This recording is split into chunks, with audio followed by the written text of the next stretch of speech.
Hello, BookTube. We're continuing our library tour, my library tour, this horrible, unending room library tour. We're just doing one room. We're going around the periphery of this room. But it's been a long time. It's been a lot of books, too many books. And we are now at the very worst of it. It gets better from here. We're in Mordor. We're in this recessed hutch in this wall of this room. And the first two shelves were pretty bad. The first shelf was all mass market. The second shelf was fairly normal, just ordinary books that you pull off the shelf and show to your viewers. But this bottom section, there used to be a shelf to divide it in two, but that shelf broke, and now this bottom section is just this vast open space that I have piled with books of all kinds. and we're doing that somehow, and I am pulling those books out and putting them along the floor so that when I'm done, at least I'm not just recreating the mess that I started with. I will go through and try my best to rearrange, to reorganize, and especially to cull.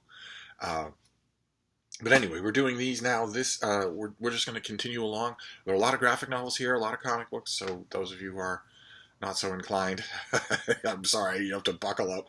The first one is, the first two, it looks like, are DC Comics did something called DC Presents a few years ago, where they reprinted various stories in one volume, and the volume was more expensive, I believe. Yeah, the volumes were $8. So about a third the price of a normal graphic novel, but still at the time much more than the price of a monthly comic. And I liked them. I liked a lot of them. I got a lot of them. I like the idea too. I think it's probably the future for DC and Marvel, something like this. But this one, of course, I had to get. This is my beloved Legion of Superheroes, and that is a cover adapting the first cover of the first appearance of the Legion, where these teenage superheroes from 1,000 years in the future who contact Superboy 1,000 years in their past. He's still their inspiration. He's a legend all over the galaxy. And they invite him to join the Legion and flunk him. As it turns out, they all have superpowers, and they don't have anywhere near his array of superpowers. But it turns out he's not good enough. But this DC Comics volume reprints a few modern Legion stories, and it also reprints that very first story. And that very first story is Legion legend. Now, of course, they were joking. They were always going to accept him. But I got this, of course, because I don't need much incentive to get a Legion comic. Although Brian Michael Bendis's new threatened or promised revamp, whatever you want to call it, I have the worst possible feelings about it. I think it's going to be a Legion comic that I don't buy.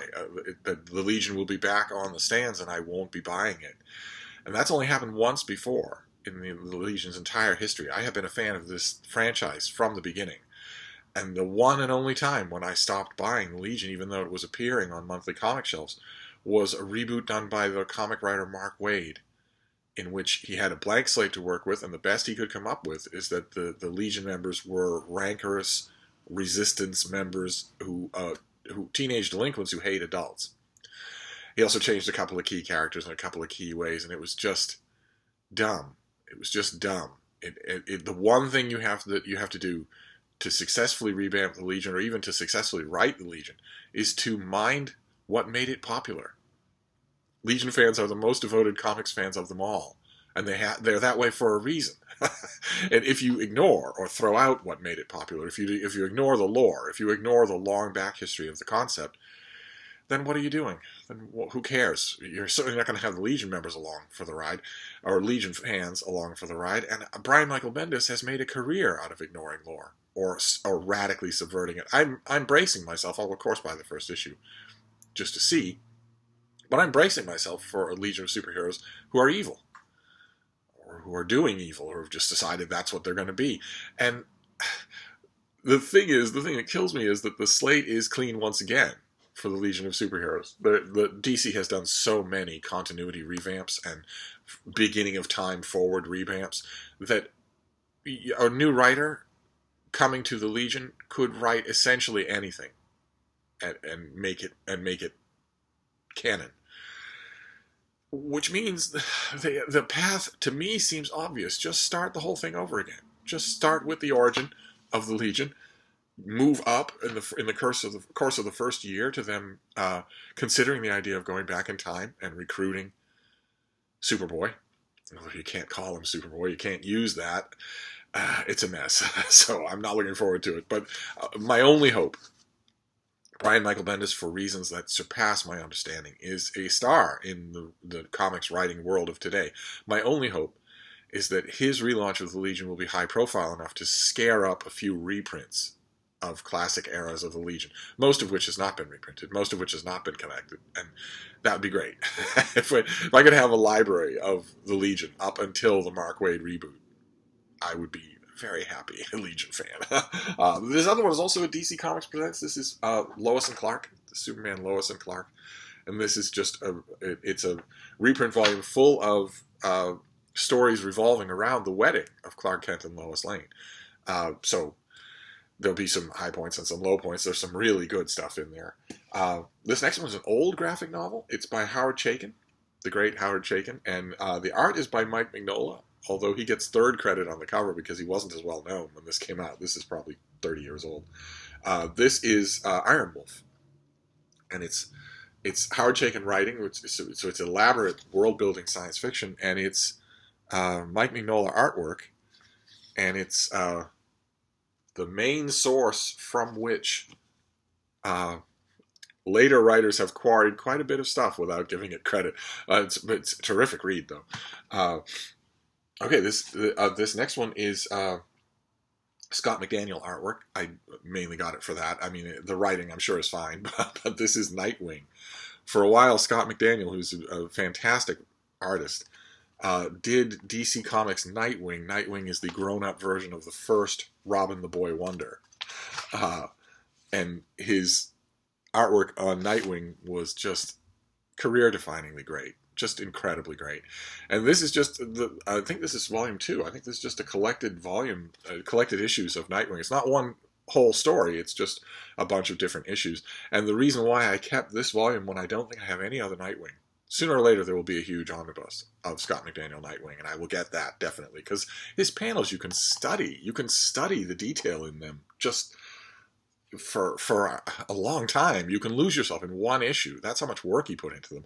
But I think the reason I kept this volume is because this is the volume where Nightwing teams up with Superman, and it's a terrific team up.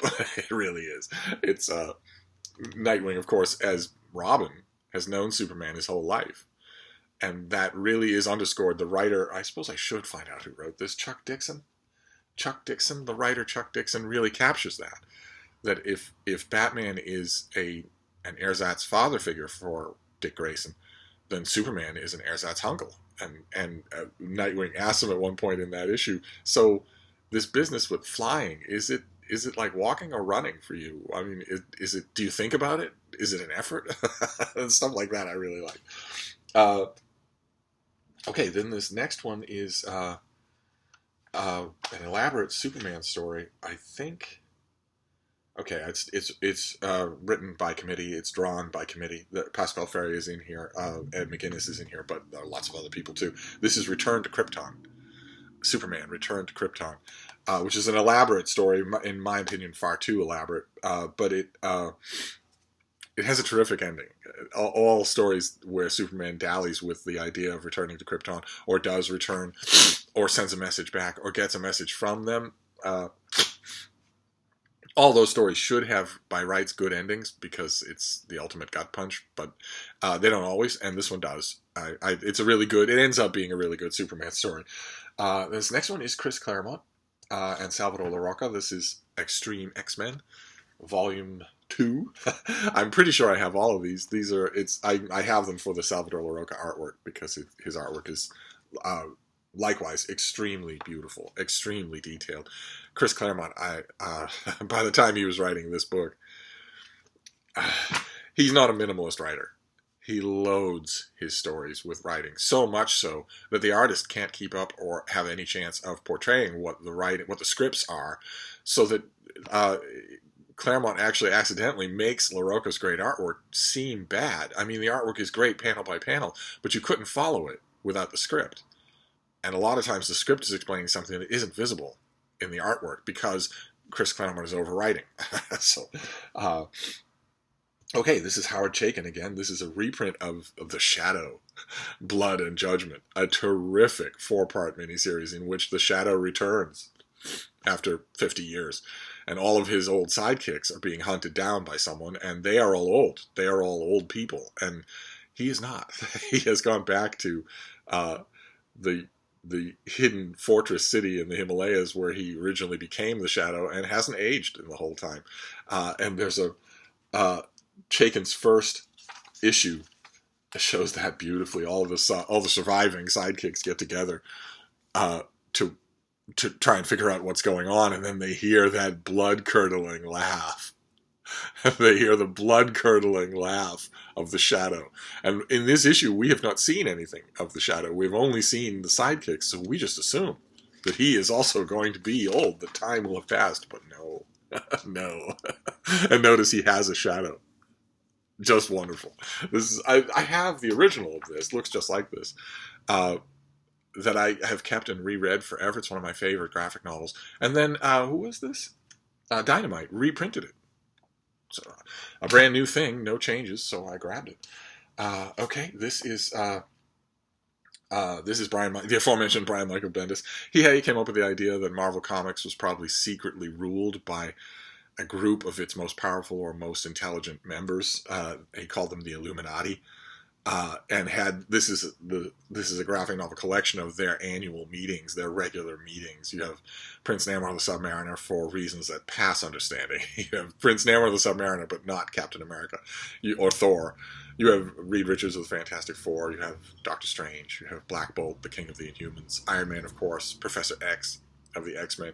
And I mainly have this for the Jim Chung artwork, which is just amazing. Just gorgeous. So I mainly have it for that. The idea, I think, is a little silly. And the idea is also an outcrop of what I was talking about with the Ultimates. It's an outcrop of the modern 21st century comic book world in which heroes don't like each other, don't trust each other, actively betray each other.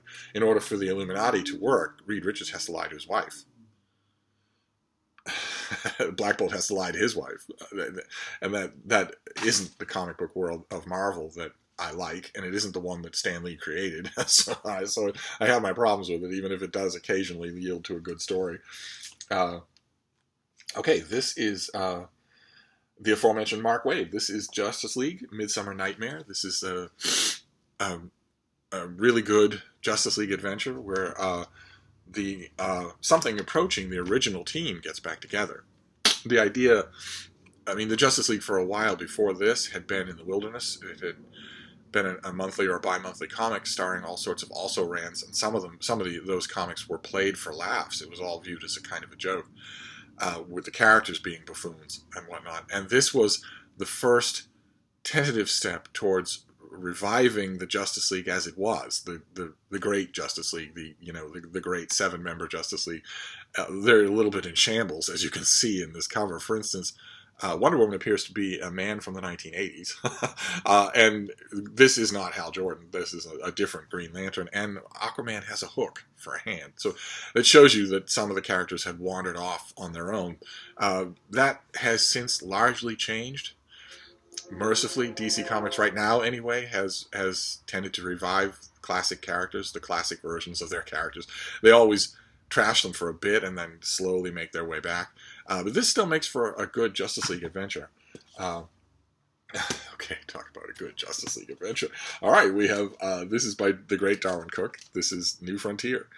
A Justice League adventure. It's all the superheroes of the DC universe, really. And it's the story of the DC superheroes told in real time. What would happen if this were happening in real time? If it all started, in the mid 20th century and just worked its way forward from there. And there's also a plot. There's also an alien invasion that comes to fruition at the end of the book. And Darwin Cook is no longer with us, unfortunately. Darwin Cook died, and that was a blow. And the one thing that gave anybody comfort when that happened was that he had created his masterpiece. This who knows what he would have done in the next 40 years of his life. But this is a masterpiece, one of the greatest superhero comic book graphic novels ever done. So I'm glad of that anyway. Plenty of people die without creating their masterpiece. So, okay, this is an omnibus collection. I got it because it was cheap. It was a cheap remainder. This is the first 75 years of Aquaman. And it has, you know, the character's original appearances, his dorky middle year appearances, all the way to the present, including the infamous story with the hook for the hand. And you just have to take it good with your bad. I would never have got it at its full price, but I'm interested enough when it's not to get it. Okay, this next one is not a graphic novel. This is by Andrea Antonori, and this is a book about whales. It's bills itself as a kid's book, but it's really detailed. It's I guess a kid could enjoy it, but it'd have to be a particularly nerdy science type kid. Otherwise, they'd find it a little boring. Then we have a book, an actual book. This is The Piranhas by Roberto Saviano. This is his debut novel. We've seen this in advanced copy, which didn't quite look like this. It was a wider version of this picture, and we saw it in the finished copy here, and we also saw it in the movie cover copy. There's a new movie coming out. Okay, then we go back to comic books. This is from Valiant. This is First Impressions. This is Archer and Armstrong. Not particularly a superhero comic, but absolutely terrific. Absolutely terrific. And drawn by Barry Windsor Smith, who we've seen in comic book episodes of this channel before. He's a fantastic comic book artist, and he just got better as he went along. And this is a story from the old Valiant superhero line of an abused young man who is an adept at the martial arts, who encounters an enormous and super strong derelict hobo type figure, who it turns out his name is Armstrong, and he is immortal. He's one of the 3 immortal characters in the Valiant universe. He's been around forever, and has a sort of a devil-may-care attitude and super strength, and they make an absolutely perfect pair. And the stories are hilarious. Who wrote these? Oh, look at that. Will you look at that? Jim Shooter wrote these. The legendary Jim Shooter. How did I forget that? Jim Shooter wrote these and gave full. Those of you who don't know comic books, he's a comic book legend. He's also a Legion of Superheroes legend, and he wrote these and gave full range to his weird and funny sense of humor. And I have these issues. I have the original Barry Windsor Smith issues of Archer and Armstrong. I ate them up when I was at the comic stand. But somehow, for some reason, I never thought they'd be reprinted. Valiant's not as big a company as Marvel and DC. I just thought they'd never do it, and here they did. I think they did it because they were rebooting Archer and Armstrong and wanted the originals to be out in the market. Whatever the reason was, I was glad to grab it. Okay. Oh, look at that. All right, this is National Geographic. This is their almanac for 2019. All of the key stories, all of the key science, tons of great National Geographic photography. Basically, the encapsulation of 2019. I'm hoping to get one of these for 2020. I don't think I requested this. I think this just came to me, and I'm hoping that I get a volume for 2020. And now, making this video in mid-August of 2019, I'm really hoping that by the time I get the almanac for 2020, there's anything of the Amazon rainforest left. I'm hoping that that's the case. I don't see that as happening. I think that the Amazon rainforest is going to disappear to a tiny remnant of what it once was. I think that's going to happen this year. I think the fires that have destroyed an area the size of the United States are just going to continue unabated.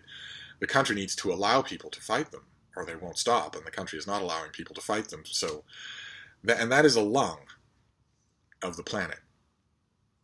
That oxygen doesn't come from anywhere. Obviously, you only have to look at the other terrestrial planets in the inner solar system to see that. Oxygen doesn't just come from nowhere. It has to come from somewhere. Something has to make it in the quantities that you see it on Earth.